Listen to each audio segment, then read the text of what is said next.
Como o pastor disse, né? O pastor Hildo ontem já preparou o caminho para a pregação minha. Eu falei, caramba, se ele for falar muito igual, vou ter que mudar de amanhã para hoje e não vai dar certo. Eu confesso que eu estou um pouco nervoso, né? Eu creio que faz parte. O tio Henrique fala também que até hoje ele fica nervoso quando ele traz a palavra, então beleza, né? Vocês podem reparar que os adolescentes estão aqui hoje porque isso que a gente vai pregar, a palavra que o Senhor colocou no meu coração, é uma continuação de uma série de estudos que a gente vem fazendo com eles. Desde o Gênesis, agora a gente está preparando para eles sobre o advento de Cristo, e já a Sabrina entra lá no grupo de adolescentes com o Sermão do Monte. E nesse advento de Cristo, essa figura de João Batista é muito importante. A gente tem que lembrar, e eu costumo falar sempre isso, que a Bíblia, a gente não pode ler ela como o biscoitinho da sorte lá que vem junto com a comida japonesa, né? Quem gosta de comida japonesa aqui? Não.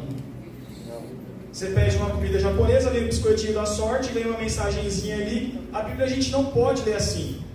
A Bíblia é um livro com começo, meio e fim, com conexões incríveis do Gênesis ao Apocalipse e com uma revelação da palavra de Deus incrível. A gente vê revelações de Jesus no Gênesis. E eu tenho tentado ensinar isso para os adolescentes, eles estão aprendendo. E João não caiu nessa história de paraquedas. João Batista lá, surgiu. Se a gente abrir Lucas ali, a gente vê que surgiu João Batista, né? Surgiu João Batista. Não! A gente tem que lembrar que o povo de Israel aguardava um ungido, um Messias, desde que Deus profetizou para a mulher que um descendente dela, depois da queda no Éden, pisaria a cabeça da serpente. E o povo de Deus, a geração que foi se mantendo fiel a Deus, vinha esperando esse Messias. A gente vê nas descendências ali depois de Sete, de Enos, de Lameque, de Noé, que eles davam o nome dos filhos com a esperança de que talvez esse filho fosse. Só que não foi. Não naquelas gerações. Depois a gente vê que Deus escolhe um homem, Abraão. E Abraão, quando ele vai lá sacrificar Isaac, ele cita: o Senhor proverá para nós um cordeiro. Depois de Abraão, mais para frente vem Jacó. Jacó derrama uma profecia para Judá. Judá, a sua mão estará no pescoço dos seus inimigos, o governo e o cetro não sairá de entre os seus pés. E aí Deus vai revelando, o Messias vai vir dessa genealogia aqui, O Messias está vindo da família de Judá, está vindo da família de Abraão. Mais para frente, depois, para ambientar os irmãos, a gente chega em Davi, da descendência de Judá, filho de Jessé. E Deus revela para Davi: Davi, vai vir um descendente teu, que vai edificar um templo eterno para mim, uma casa eterna para mim. E Davi fala: opa, eu não sou, mas pode ser que seja um filho meu. E aí passa algumas gerações, os profetas vêm e falam, Isaías vem e fala: vai vir um renovo de Deus, vai vir aquele que será nos dado como um menino, mas o governo estará nos ombros dele. E João Batista já aponta, Isaías já aponta para João Batista. Ele fala assim, e não com essas palavras, mas junto com esse, vai vir aquele que vai preparar o caminho do Senhor, que vai endireitar as veredas, que vai deixar o caminho pronto para que venha um ungido. E muitos outros profetas citam João Batista na Escritura. E a palavra de Deus que na plenitude dos tempos vem o Cristo. E o Senhor prepara o caminho para o Cristo vir. A gente viu ontem o pastor Hildo falando. Foram um silêncio de 400 anos, que a teologia chama de silêncio profético. Mas o Senhor estava trabalhando. Houve naquele tempo a paz romana, foi construídas as estradas. E naquele tempo tinha um sacerdote e uma mulher, e a sua mulher, também das filhas do sacerdote, que oravam para Deus pedindo um filho. Eles eram justos e irrepreensíveis, como diz a palavra. E estava lá Zacarias e Isabel pedindo para Deus um filho. Senhor, eu quero um filho. Senhor, eu quero um filho. Mas Deus não queria só um filho. Deus precisava de um João Batista. E o Senhor manda João Batista. Está lá Zacarias orando no templo. De repente desce o anjo Gabriel. Zacarias, sua oração foi ouvida, e eu vou te dar um filho. O nome dele vai ser João. Ele vai alegrar o coração de muitos. Ele vai trazer arrependimento para o povo de Israel. Ele vai ser cheio do Espírito Santo desde o ventre da mãe. E aí chega João Batista na história. E o texto básico que a gente vai ler, que eu vou pedir para os irmãos abrir, é Lucas 3, do 2 ao 14.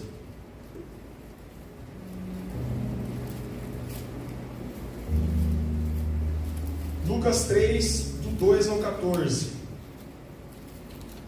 Sendo sumos sacerdotes Anás e Caifás, a palavra de Deus veio a João, filho de Zacarias, no deserto. Ele percorreu toda a região e imediações do Rio Jordão, pregando o batismo de arrependimento para a remissão de pecados, conforme está escrito no livro das palavras do profeta Zacarias: voz do que clama no deserto, preparem o caminho do Senhor, endireitem as suas veredas. Todos os vales serão aterrados, todos os montes e colinas serão nivelados, os caminhos tortuosos serão retificados, e as estradas irregulares serão aplanadas, e toda a humanidade verá a salvação que vem de Deus. João dizia às multidões que saíam para ser batizadas: raça de víboras, quem deu a entender que vocês podem fugir da ira vindoura? Produzam frutos dignos de arrependimento, e não comecem a dizer uns aos outros: temos por pai Abraão, porque eu afirmo a vocês que Deus pode fazer com que destas pedras surjam filhos a Abraão. E também o machado já está posto à raiz das árvores. Portanto, toda árvore que não produz bom fruto é cortada e lançada no fogo. Então as multidões perguntaram a João: o que devemos fazer? Ele respondeu: quem tiver 2 túnicas, reparta com quem não tem, e quem tiver comida, faça o mesmo. Também alguns publicanos chegaram para ser batizados e perguntaram a João: mestre, o que devemos fazer? Ele respondeu: não cobrem mais do que o estipulado. E também soldados lhe perguntaram: e nós, o que devemos fazer? E ele lhes disse: não sejam prepotentes, não façam denúncias falsas, e contentem-se com o salário que vocês recebem. Até aqui, por enquanto.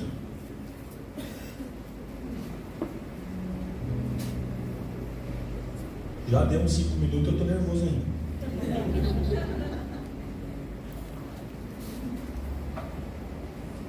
Quem era João Batista? A gente viu ali, ele era filho de Zacarias e Isabel. Cresceu numa família excelente, irrepreensível. A gente vê ali, como o pastor Hildo disse ontem, que Deus é um Deus das impossibilidades, né?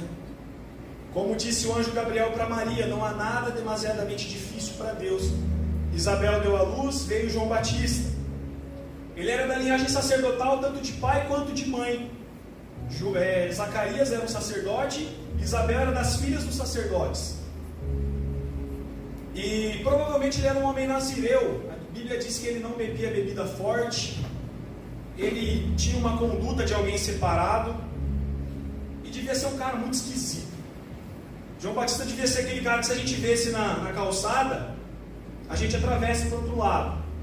Porque que tudo indica, a palavra diz que ele era nazireu, ele devia ser cabeludo. Ele usava uma roupona de camelo, pele de camelo, um cinto, tal qual como Elias, né? A palavra diz que ele vivia no poder de Elias. E a alimentação dele era mais esquisita ainda: gafanhoto e mel silvestre. Tem quem diz que o gafanhoto de João é um tipo de um bolo lá, mas a gente vê lá na lei Levíticos que Deus autorizava o povo a comer um inseto mesmo. Aí eu pesquisei, né? Joga no Google lá, vê que é hiperproteico, tem propriedades anticancerígenas. Então eu acho que dá para segurar a onda com o gafanhoto. E a gente vê que ele era uma figura peculiar, uma figura que incomodava. Um detalhe interessante: João, sendo filho de sacerdote, ele tinha o direito ao sacerdócio pela lei de Moisés. Só que a Bíblia não chama ele de sacerdote, a Bíblia chama ele de profeta. João, pela lei de Moisés, ele tinha direito de usar uma estola sacerdotal, um efode de linho, talvez até um colar com 12 pedras no peito. Numa geração daquela época de Israel, onde os fariseus se achavam pra caramba porque eles tinham a veste comprida, né? João poderia se achar mais que qualquer um deles. Só que ele estava lá vestido com uma roupa estranha, uma roupa de camelo. João, ele poderia pregar na sinagoga, no templo. Ele era filho de um sacerdote. A mãe dele era filha de Arão, da descendência de Arão. Mas João estava no deserto. E o que o Senhor começou a me incomodar com essas mensagens que a gente pode ver na vida de João, é que a gente vê uma geração. Quando eu falo geração, é de 9 a 100 anos. No cenário do Brasil, no nosso cenário, que quer o holofote para ela. Para os mais jovens, a gente vê uma geração que quer seguidor. Não, eu só vou ter relevância se eu tiver 100 mil seguidores, verificadinho no Instagram, e um monte de gente está atrás disso. Muita gente está atrás disso. A gente vê um monte de pastor querendo ser conhecido, fazendo networking ali, não para expandir o reino, mas para ser conhecido. E João não. João não estava nem aí. Ah, eu posso pregar no templo? Posso, mas eu vou para o deserto. Outro ponto interessante, a gente associa muito o deserto à prova, né? Ah, deserto é o tempo da prova. Mas a Bíblia não mostra o deserto para João como algo ruim, mostra como algo bom. Eu imagino que João, ele sabia as palavras que foi dito sobre ele, para os pais dele, ele sabia de muita coisa.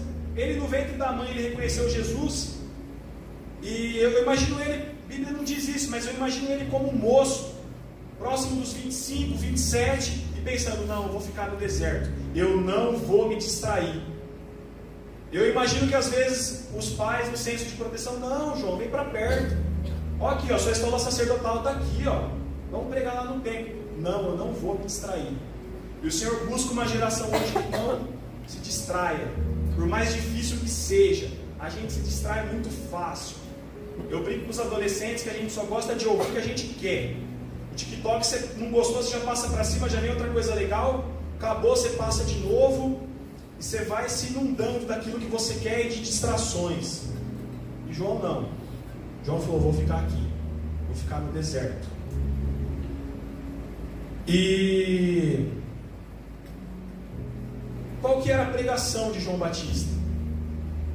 A gente vê lá em Lucas 1, 3 ao 17, os irmãos podem abrir depois, que a pregação de João Batista era converter o coração de Israel ao Senhor, converter o coração dos pais aos filhos, converter os desobedientes à obediência e à prudência, habilitar ao Senhor um povo preparado. E João, a Bíblia relata que João veio no espírito e poder de Elias, e que ele era cheio de espírito desde o ventre. Aí a gente pode entender algumas coisas aqui. João pregava para o povo de Israel, o povo de Deus. João não pregava para os gentios. Então a gente pode entender que o povo de Deus estava desse jeito aqui, desobediente, sem aliança, longe do Senhor e de dura serviço. Era um povo que não se arrependia. Ah, eu peco, eu erro, é isso mesmo, acabou, ninguém tem nada a ver com a minha vida, é só o pastor não ficar sabendo, problema meu. Ah, meu pai me ensinou isso, meus avós me ensinando a seguir o caminho de Deus, assim. Ah não, mas eu sei o que eu faço da minha vida agora. Eu, né? Afinal eu já tenho 29 anos, eu faço o que eu quero. Não devo satisfação mais para meu pai. Então o povo de Israel estava desse jeito. O povo de Israel tinha se esquecido do que o Senhor tinha feito por eles. O povo de Israel, apesar do Espírito Santo estar agindo, a gente viu ontem ali com o pastor Hildo, o Espírito Santo estava agindo lá em Simeão, na profetisa Ana. O povo de Israel, muitos estavam esquecidos de Deus, não se lembravam mais do mandamento que foi dado. Contem para os seus filhos de geração em geração os feitos do Senhor. O povo não estava nem aí mais. E Deus levanta João, faça com que esse povo se arrependa, pregue o arrependimento para esse povo, antes que venha o ungido. E muitas vezes a gente está mal, A gente fala assim, vou pôr uma pregação que eu gosto. Aí a pregação que a gente ouve é de vitória, de triunfo, amém. É bom também. Tem momentos que eu sei que o Senhor precisa nos dar uma pregação de vitória para a gente vencer um momento difícil, para a gente passar por uma dificuldade, mas a gente não pode viver só de triunfalismo e de pregação de vitória. A gente tem que viver do Evangelho. A gente tem que viver do Evangelho. Aí eu fico imaginando esse povo, o Espírito Santo agindo, começando a incomodar o coração do povo para preparar essa plenitude dos tempos. João lá no deserto, esse povo vai lá, vamos lá ouvir o que o João tem para falar. A gente está afastado de Deus, né? Vamos voltar igual o filho pródigo. E a gente vai ouvir, filho, eu te espero. Aí chegava lá, dava de cara com o João. Um cara esquisitão. Arrependam-se, raça de víboras. Quem está ensinando vocês a fugir da ira do Senhor? Se arrependam. Vem aqui, eu vou batizar vocês para a remissão dos pecados. O batismo nesse contexto já representava a morte para o pecado e a ressurreição, que depois foi outorgado na cruz de Cristo. Então o povo, eu imagino que às vezes o povo ia lá para ouvir uma palavra de bênção, de um abraço de Deus, e ouvia uma chinelada. A pregação de João doía mais que chinelada de mãe. E foi esse o ministério de João. Foi isso. E o engraçado é que o povo se arrependia. É que o povo era batizado. Deus quer para si o seu povo. Deus quer para si o seu povo. Se você está distante, se você não está buscando a presença de Deus como você deveria, se você está afastado, se você ouve uma repreensão e você fala, dá nada não, eu sou novo ainda, dá tempo de eu me arrepender. Eu pensei muito isso quando eu era mais novo. Agora eu já estou com umas dores nas costas, não penso mais tanto. Mas Deus quer para si o seu povo. Ele incomoda o teu coração, ele incomoda o teu coração. O crente verdadeiro, ele não peca em paz. Ele não peca e fala, está tudo bem. Tudo bem. O Espírito Santo não deixa. E era o que o Espírito Santo estava fazendo naquela geração em Israel. E o povo ia, era batizado, e se arrependia. E a gente vê que as duas gerações lá de Israel, no ano 0, próximo do ano 0 ali de Cristo, o ano 20 de Cristo, e a nossa está parecida. Está parecida. Hoje a gente vê filhos que não respeitam os pais mais. A Bíblia diz que a pregação de João converteria o coração dos pais aos filhos, dos filhos aos pais. Tem pai que não está nem aí para filho mais. A casa faz 18 anos, some. Eu vou ver minha vida. Eu vou fazer do teu quarto aqui uma sala de videogame ou de leitura. Suma. Tem pai que fala isso. O filho é herança tua. Depois que vira adulto, beleza, a responsabilidade das decisões são dele. Mas ele ainda é filho teu. Você ainda tem uma autoridade sobre ele. Como pai, como mãe, ore. Então João está vindo ali para incomodar o filho e o pai. Não é só o filho não. Porque quando eu falo que os filhos é rebeldes, os pais dão uma risadinha assim, né? Fala prega. Agora quando eu falo que os pais às vezes têm que fazer o papel deles como pais, então a pregação de João era essa. Cutucava os dois lados. E as gerações estavam muito parecidas com o que acontece hoje.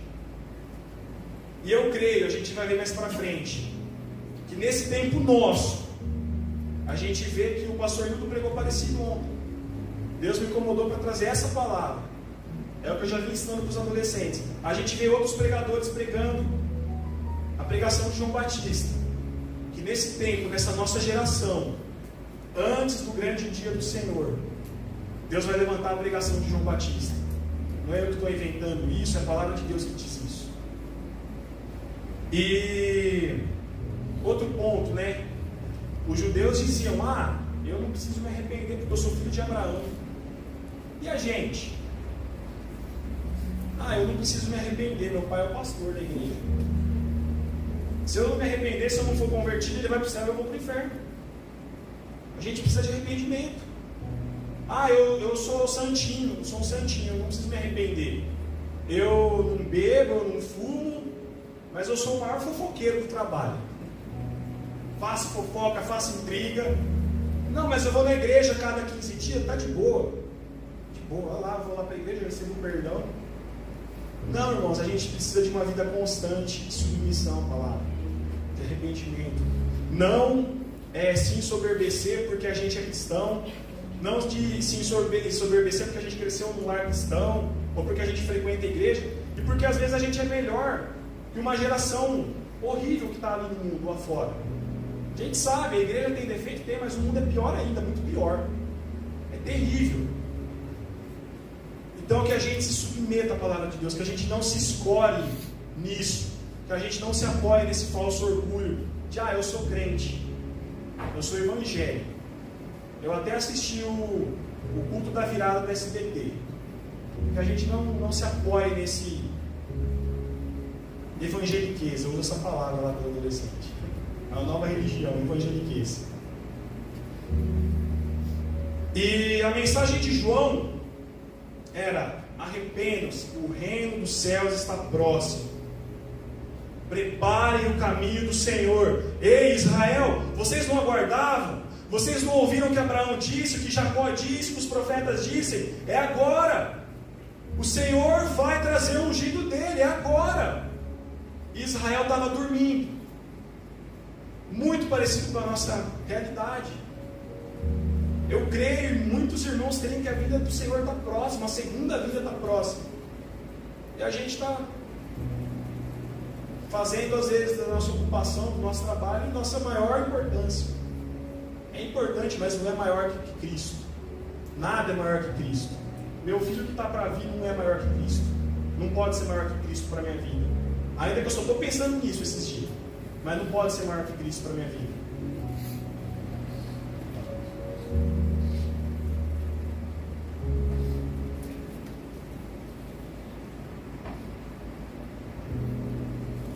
As pessoas iam até João, arrependidas, se batizavam e falavam: João, beleza, eu despertei, mas e agora? O que eu faço? O que eu faço, João? Aí a gente pode pensar que o João orientava eles a fazer, sei lá, vai lá, se chicoteia a sua costa, ajoelha no milho. Não, João mandava eles fazerem o básico. Quem tem 2 túnicas, reparte. Quem tem muita comida, divide. Andem na reta justiça. Andem em retidão. A mensagem de João, junto com o arrependimento, era simples, era muito simples. Faz o básico. Você não é um filho de Israel, você não tem as leis de Moisés, você não conhece os profetas, faz o básico. Para a gente é o mesmo. Faça o básico. Ame a Deus sobre tudo. O Senhor Jesus resume os mandamentos em 2. Ame a Deus sobre tudo e o próximo como a ti mesmo. Não preciso ler 10 livros cristãos por mês. Ler é bom, livro cristão melhor ainda. Mas não preciso ler 10 por mês para ser vou receber a unção agora porque eu li 10 livros por mês. Não, mas é bom. Eu não preciso ir lá e fazer 40 dias de jejum, também é bom. Se eu não fizer o básico, não vai valer nada. Se eu for o cara que fala mais besteira no meu trabalho, não vai valer nada. Se eu for o cara que, vou citar meu exemplo de novo, vou lá fazer um serviço para o meu patrão e corto outro serviço para mim, escondido, não vai valer nada. Eu posso fazer 40 dias de jejum só de água, não vai valer. Então, a mensagem de João era: faça o básico, se convertam à reta justiça, divide, quem tem sobrando, divide. O mesmo é para a gente. Sejam fiéis. Sejamos fiéis no básico, no pouco. Seja honesto no seu trabalho. Dê uma palavra de incentivo, de amor para quem precisa lá no seu trabalho. Tem crente que parece que é pior do que... Chega a pessoa com um problema lá, é igual vó, né? Também você não ora, você não lê a Bíblia, você não busca Deus. Não, às vezes Deus está levando a pessoa com um problema a falar com você, para você trazer a palavra, é o momento ali de você jogar uma semente. Os crentes têm que tomar puxão de orelha. Às vezes o novo convertido, a pessoa que está para se converter, precisa ouvir um evangelho simples. Deixa para depois que se converter, o Espírito Santo vem convencendo. Às vezes a gente está no nosso trabalho, na nossa faculdade, a gente é pior que os outros alunos lá. A gente está na escola, a gente é pior que os outros alunos. Eu não estou sendo hipócrita, eu era ruim na escola. Mas é uma dos maiores arrependimentos meus. Eu tive amigo que morreu e que eu nunca falei de Jesus para ele. O Senhor já tratou isso na minha vida. Mas pô, e agora? Prega o Evangelho. Vive uma vida ali que ensina o Evangelho. Dê testemunho. A pessoa vai ver que você é diferente. Não é porque é minha mãe não, mas eu já ouvi testemunho da diretora que ela trabalhava. Eu já fiz um trabalho para a diretora dela, ela elogiava muito minha mãe. Nossa, a Madalena é diferente. É bom quando você vê que o pastor Hildo comentou ontem o testemunho dele, que o pessoal percebeu ele na praia. Nossa, vocês são crentes, né? É bom a gente ouvir isso. Quando a gente faz o básico, já é uma luz no meio da treva. Já é o sal do mundo. E aí, junto com o básico, quando alguém vem até nós, sementinha do Evangelho. Prega, não tenho vergonha não. Eu tinha muita vergonha, hoje eu não tenho mais muita vergonha de pregar não. Eu não sou de chegar a abordar um estranho, mas se der bobeira para mim lá no trampo, os caras que é amigo meu, tome. E só que o que vai adiantar se eu for pior que eles? Não adianta. Não vai adiantar nada. E às vezes você pode falar assim, mas eu não vou pregar, para que eu vou ser luz? Ele que a pessoa é tão ruim. O Evangelho ele é para salvação ou para condenação. Quando você prega a pessoa não aceita, aí ela com Deus. E João ensinava isso. Façam o básico, sejam luz, sejam diferentes, sejam simples. A pregação de João e a vida de João mostra uma simplicidade,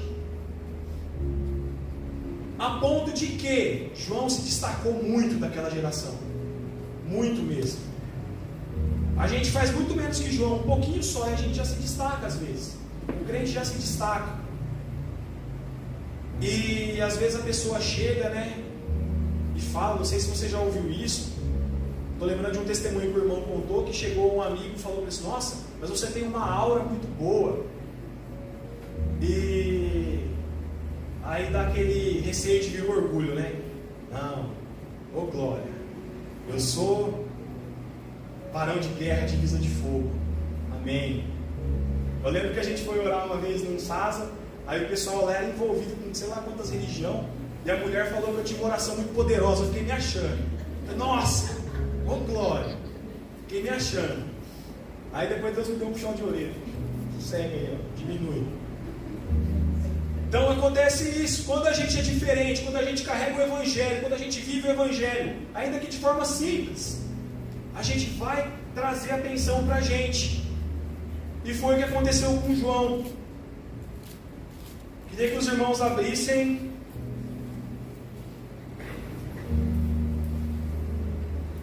Lucas 3, é o mesmo texto que a gente estava lendo. Eu vou fazer a leitura do 15 ao 16.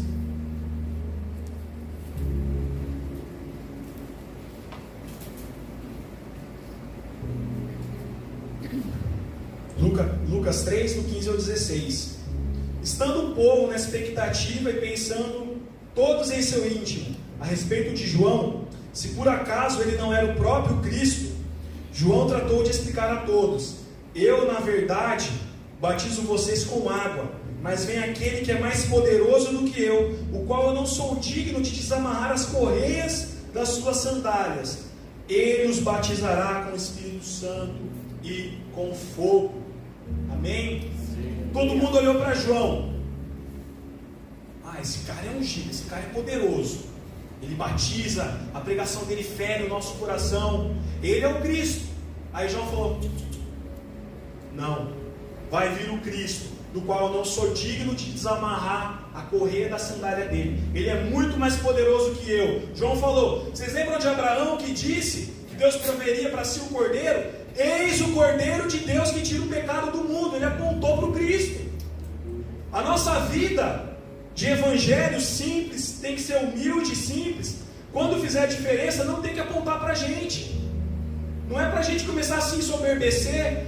Como eu sou ungido, como eu sou especial, eu vou trazer a glória para mim, eu vou começar a viver para a minha glória, eu vou abrir outra igreja e escrever livro e ganhar dinheiro para os meus filhos ficarem tranquilos, eu vou pensar só em mim, eu vou abrir uma base missionária lá em Miami.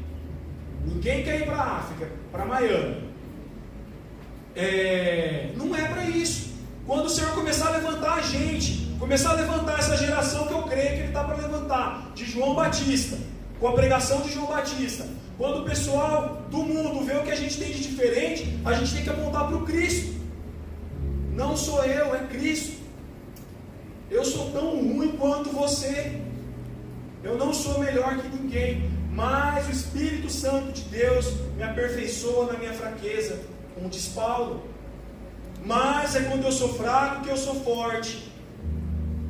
Eu não tenho nada de bom, eu não tenho nada de tão grandioso assim. Ninguém aqui da gente tem. Ou apareceu um anjo e falou para a mãe de alguém aqui que vocês iam nascer.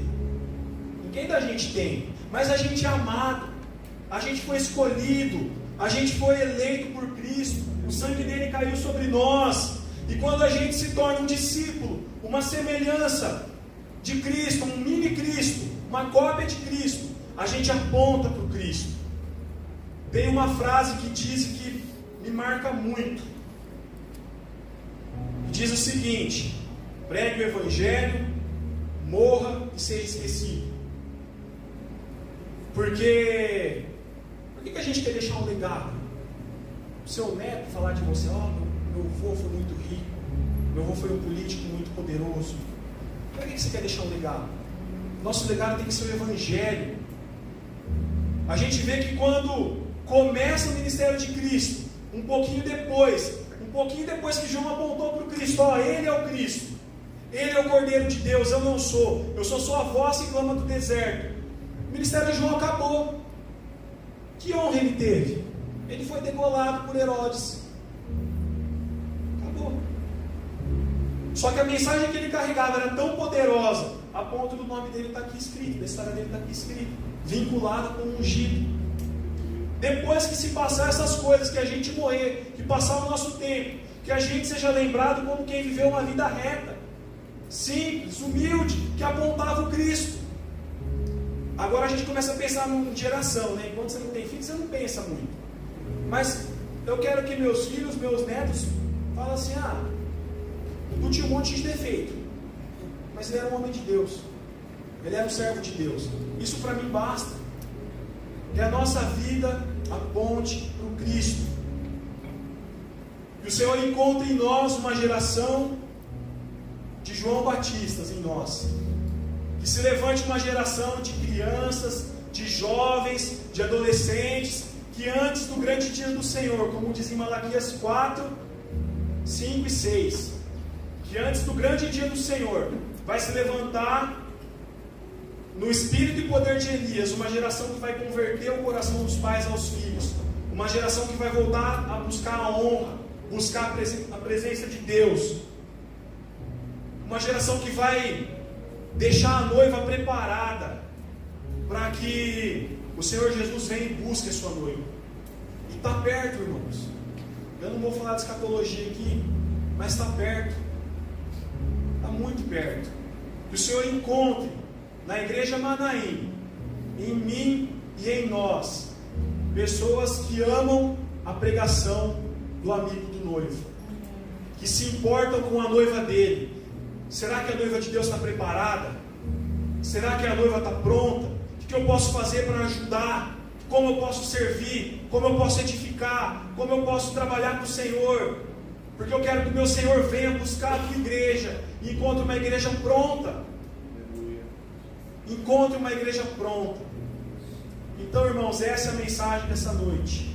Que o Senhor encontre em nós coração como o de João Batista, que não olhava para a glória própria, mas apontava para o Cristo.